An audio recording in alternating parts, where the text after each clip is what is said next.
Dog, this is that gaslighting shit I'm talking about. If you get caught, and I know you're in Florida, why not just fess up to it? Times you make me feel we can go back to before we ended up here.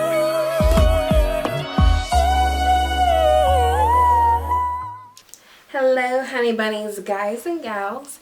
It is your girl Kristen, aka KL, here with another story time. I know the last story time you probably have for me was what, 2 years ago. Before we get started, as always, please like, comment, and subscribe if you genuinely like this content. So we'll get right into the video. I was just playing around in my Riviera Anastasia Beverly Hills palette, and this is what happened. I blame Jackie Aina, so I'm sorry this seems probably a little extra to be doing just a story time video, but yeah.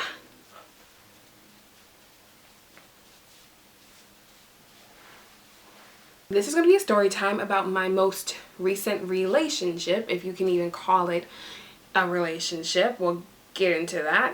And just about the red flags I feel like we go through as people, as a plus size, full-figured woman. I mean, yeah guys, it's stressful out here. So it's like an update, you know, to my video from a couple years ago about dating while plus size.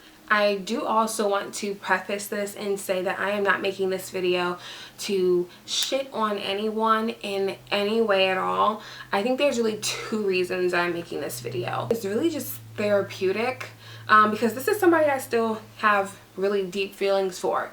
But at the end of the day, when you know something is toxic and it's not good for you and you have to move on, you have to kind of close that chapter, you know, on your life, because it's not fair to you and it's not fair to the next person that really has true feelings for you, and you can't really let them in because you are dealing with this old, you know, situation that was no good for you anyway. The second reason I really think is I feel like a lot of times we see these red flags and we kind of chop them up to be like, well, this is just the beginning stages, or this person can change, and that could be true.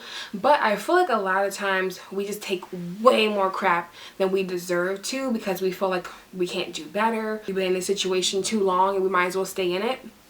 That's not fair to us. And again, this is whether you are, you know, a size 8 curvy, you know, little bonita, or if you are a size 22 YouTuber. Like, it really doesn't matter. So I hope this helps all of you, and I really hope it helps heal me a little bit. I'm pretty sure my therapist will be really happy to hear this.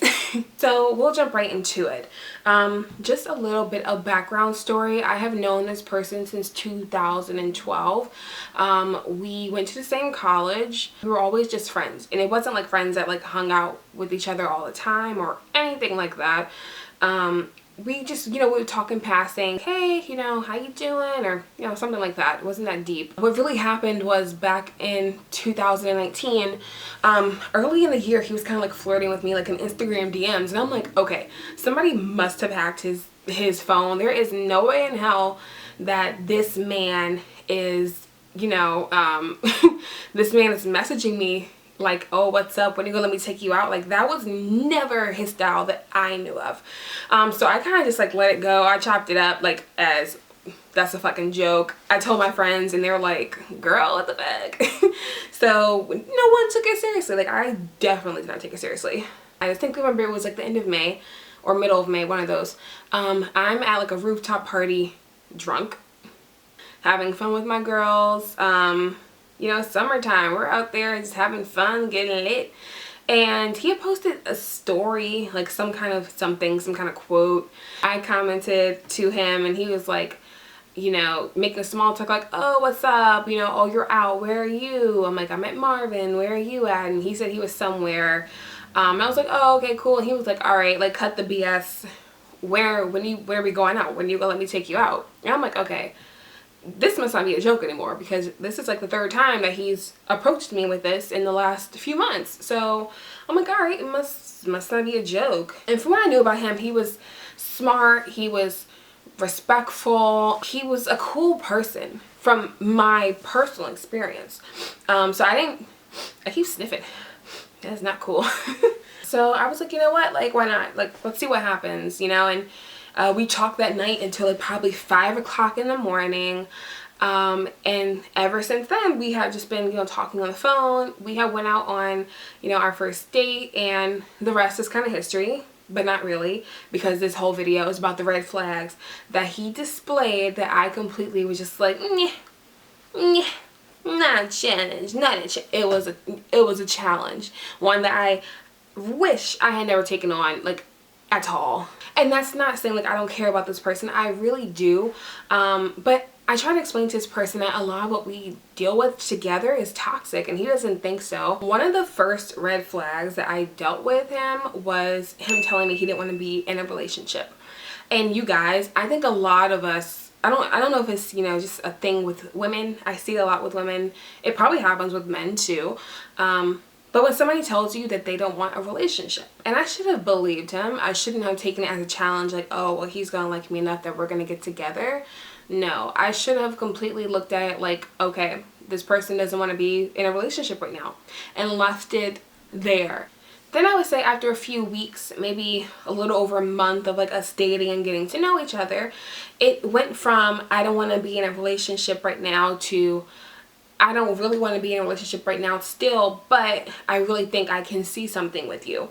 And that's someone just giving you crumbs because they don't want you to go. It's like, well, I don't want to be with you right now, but I do want to be with you, so just stay here. Also around this time is when he asked me what my love language was. And he said he learned this from his ex-girlfriend, that it was important that if you want to make something work, you have to speak their love language.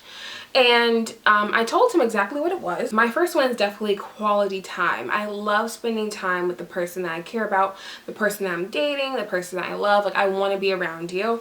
Secondly, our words of affirmation. Someone saying like, hey, you're beautiful, or hey, thank you so much, that was really helpful, or just like, you know, nice things that you want to hear. It makes you feel good inside. And he told me that his was more so acts of kindness and receiving gifts. So he really likes when people, you know, are thinking about him and, you know, bring him a small token of something. Say if like you went to, you know, the beach and you brought back like, you know, a keychain with their name on it. Like, that's kind of basic, but you kind of get the gist of what I'm saying. I knew he loved candy, so like if I went somewhere, like I would, you know, get him some candy, bring it to his apartment, and he ate that shit up, literally. But when it came to my love language, he was never able to truly speak it. I get if my love language is not your top love language, if it's the one that you have to work on. But that's the thing, you have to work on it. One of the biggest red flags that I saw was he was on his phone a lot. And I remember one day I saw that he was logged into his ex-girlfriend's Instagram. And I'm like, what the fuck? Like, they had been broken up for several months at that point. I would say 5 months at that point. And I'm just like, why are you logged into her Instagram? And I don't even know if I ever got like a real answer. Not that anything would have ever been able to justify that he was in her Instagram, but he would be like looking at her DMs. And I would say to him, like, obviously you're not over her. He's like, I am over her, I am over her. I'm like, well, clearly you aren't. Like, why would you still be logged into the Instagram of someone that you swear you're over? It doesn't even make sense. I remember, I don't remember when The Lion King came out, but it was like a couple of weeks after it had been out. And I told him I really wanted to go see it, and he told me that he was already about to be going to go see it with this other girl that he had been talking to before he was talking to me. So yes, he was still talking to other people while he was talking to me, and that was fine because we had never had a conversation about, hey, I just wanted to be exclusive, me and you, even if we're not in a relationship. I want us to just be working on moving forward. Well, that's when that really popped into my head of, oh hell no, like, I'm not going to keep entertaining someone and they are, you know, going on dates with other people. And again, should have took that as a red flag. And once I did take that as a cue to be like, okay, I just want us to be moving forward towards something. It wasn't like an, okay, I'm going to do it right now. It was like an, okay, I know I want to just be talking with you exclusively, but I need some time because I'm not used to or comfortable with cutting people off like that because it could hurt their feelings. But if you don't want to be with this person, why is it that hard for you to do that? Sounds like some bullshit, right? Right. And when they did stop talking, according to him, allegedly, apparently she wasn't really happy about it. So understandably, hopefully you guys, I was not comfortable with him still talking to her, because if you're telling me that this girl was uncomfortable or upset that you stopped talking to her, I feel like she would try to start dealing with you again, don't you think? I told him, like, if we are going to keep moving forward, I'm not really comfortable with you talking to her right now. And he took it as, well, I don't want someone telling me who I can and cannot hang out with. And I've never been that kind of person. But I did kind of feel like, to be respectful towards whatever is forming between the two of us, you should be okay with kind of limiting contact with someone that you have been dating for months. He would get very upset anytime I would bring up commitment or a relationship. He would say, like, you're blindsiding me. Where is this coming from? Why is me talking about wanting to be in a relationship with the person that I say I love and that I care about, why does that anger you so much? Like, why do I have to preface one day and be like, hey, I want to talk to you about commitment. Is that okay? Like, no. One thing that really pissed me off is this man only lived 10 minutes down the street from me. I would only see him once a week, and maybe not even that. Maybe I would see him twice a week. And he would always say it's because he's busy. People make time for what they find important and what they want to do. Anytime we did start talking about commitment, it was always like a reason why it couldn't happen. Like, we used to joke that it was going to be this date, like November 11th, we're going to get together officially. It was a joke, but it was also like a serious thing that we talked about. And it was dumb. I mean, hindsight, why would someone tell you, like, we're going to get together on November 11th? Like, if you want to be with me, we would get together right now, right? And I remember that was around our school's homecoming. And I remember I talked to him about it, and he was like, well, I want to wait until I get back because I don't want to go to homecoming and people be like, oh, didn't your girlfriend go here? Why isn't she here with you? Like, he didn't want to answer those kinds of questions. We're not putting pictures of each other on Instagram or anything like that. Who the hell would ask you that? And then I remember we talked about it again about a month later. My birthday is December 21st, a few days away from Christmas. And what he told me was, well, that's a lot. Like, to have your birthday and Christmas and an anniversary together in the same month, oh hell no, that's too much. If you wanted to be with me, it shouldn't matter what day it was, shouldn't matter if it was a leap year. So guys, as you know, things always come back full circle, okay?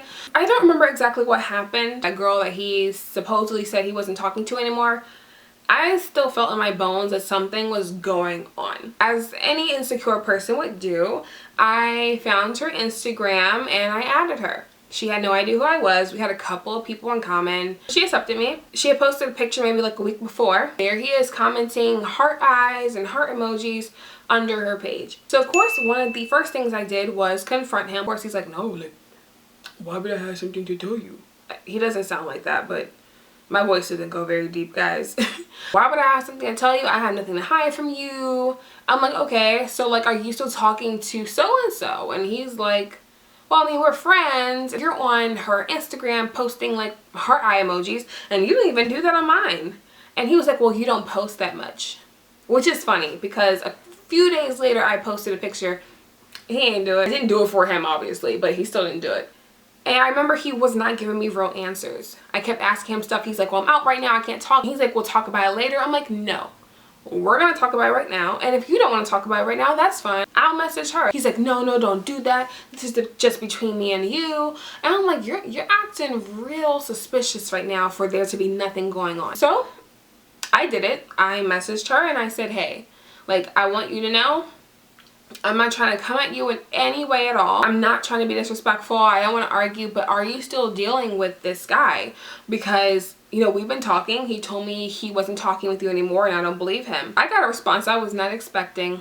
I got blocked. Like, you know, in the circle when they block someone, blocked, okay? I was just like, wow. Okay, I got blocked. That's interesting. Continuing on the saga with this girl, it was my birthday. And he came over a little bit before I was having a party here. I saw his phone and it was lit up, and it was like something on his screen. I was like, oh, what's that? And I picked his phone up. Guys, I swear to you, all I did was pick the phone up. I touched nothing. as soon as I picked the phone up, the screen immediately went to Instagram DMs. First 2 DMs you saw were me and her. Immediately was like, no, come here, like come here, like let me talk to you, come here. And I'm like, no, like you can go. And then of course I let him talk into my head that he loves me and you know, he doesn't want to hurt me and blah, blah, blah, blah, blah, and blah, blah, blah, blah. Like, now, this is one of the more recent things that happened. So a few months ago, I think this may have been like February, I'm texting him like a Friday night after work. I'm like, yo, you know, hey, what's up? What are you doing? And he texts me back and he's like, why went out after work? What's up? I'm like, oh, nothing. Like, when are you going to be going back home? And he said he didn't know. Why? I'm like, no reason. I just wanted to talk with you, see what was up. He said, okay, well, I'll try to hit you up, you know, a little bit later. I'm like, okay, cool. Like, I didn't think much of it, you know. And I'm just on Instagram because it's a Friday night. I'm bored. I've been practicing for self-quarantine for months, you guys. Like, I'm a homebody. I go out sometimes, but I'm cool being in the house, like watching Netflix and scrolling on Instagram. It's a sad existence, but I'm okay with it. So I'm on Instagram. We went to the same school for college. We know all the same people and we follow all the same people on social media. So I see one of his really good friends who is posting, you know, that he's basically like on a road trip. You see like road signs, you see a car. I'm like, okay, cool. Like I'm just clicking like, okay, cool. Like what's up? And the next one I see is a picture of him. So the guy I talked to, his friend, and a bunch of their other friends that also went to school with us. And the location is Florida. Mind you, I live in Washington, D.C. How is this man in Florida? I'm like, maybe this is a throwback, but I knew it wasn't because the same friend I have on Facebook and he was posting it on Facebook stories. I don't know who uses Facebook stories, but in this case, it really helped me, okay? Yeah, I messaged him like, are you in Florida right now? The response I got was, why? Dog, this is that gaslighting shit I'm talking about. If you get caught, and I know you're in Florida, why not just fess up to it? I'm like, you know exactly why. And he's like, well, that's a very specific question. I'm just trying to figure out why you're asking that. And I said, you know what? Because obviously I saw it on, you know, whose Instagram, and you want to play like I'm dumb. Like, get out of here with that. So then he's all like, oh my God, like, I'll tell you why I didn't tell you. And I mean, I'm sorry, but you know, I do love you and yada, yada, yada. He calls me. For one, he tried to make a joke. And he was like, well, I mean, I did go out after work. Yeah, 13 hours away to Florida. He tells me that we had been getting along so well lately that he didn't want me to be like, oh, you can go to Florida, but you can't hang out with me. If you guys remember, I said, you know, we would only hang out like once a week, maybe once every 2 weeks. He was like, I didn't want to, you know, I didn't want to hear that. I was going to do it. But wouldn't you rather hear that versus, you know, lie to me and then have me like completely not trust you anymore? Like, you would rather me have to see on Instagram that you went 13 hours away to Florida. And that's what I mean. You know, we see all of these red flags and we let it go because we think we're inadequate. Nothing else better out there. We feel like this person really does love us, but they need work and we can fix them. Like, no. You know what? It's so true. And Maya Angelou said it. And you guys know what I'm going to say. When someone shows you who they are the first time, believe them. Don't wait for the second time for them to keep repeating that action. Don't wait for the 50th time. That's who that person is. And you have to make the hard decision to move on. There was a quote that I actually found somehow on Instagram. Many of us never learn that it's okay to be highly selective when dating, or how to qualify our partners for alignment before jumping into a relationship. Or in this case, a very long 1-year situationship. We might have felt such a longing for connection that we said yes to whoever was willing to give it, even if it required self-abandonment. And that's exactly what I did to myself. I abandoned myself to fully immerse myself into a situationship where the person was giving me 2% and I was putting in 98%. So I just wanted to kind of talk with you guys about that. Knowing your worth, love yourself, man. It's hard because you want a partner, usually, most people do. You want someone that genuinely cares about you. But you know, sometimes you have to put your foot down. You have to say, you know what, this isn't cool. This is toxic. I deserve better. And that's what I am attempting to do by putting this video out there. This is not, you know, a bitch session. This is not to say that this person sucks or anything like that. This is more so a part of my healing process that I actually did see work, you know, in my last relationship that, you know, I posted a video about, you know, some years ago. And also just to tell you guys, like, hey, like, you are worthy. And I know it's hard. I know you may be thinking right now, there's no one out there for me. I'm going to stay in the situation, or I'm inadequate, or no one wants me. Even if no one wants you, which is not true. Wouldn't you rather just, you know, be in love with yourself versus have this fake love that someone else is giving you? That's, no. So guys, I know this was a little bit of a deeper story time, but I love you guys. I'm always going to keep it real with you. And I really thank you for watching this video. And please, if you have not already, I really would genuinely appreciate if you liked, commented, and subscribed. I want to keep growing this channel. I want to keep making great content for you guys. And of course, as always, you are my honey bunnies, my guys and gals. I love you so much. Cannot wait to see you in the next video. And take care, guys. Bye.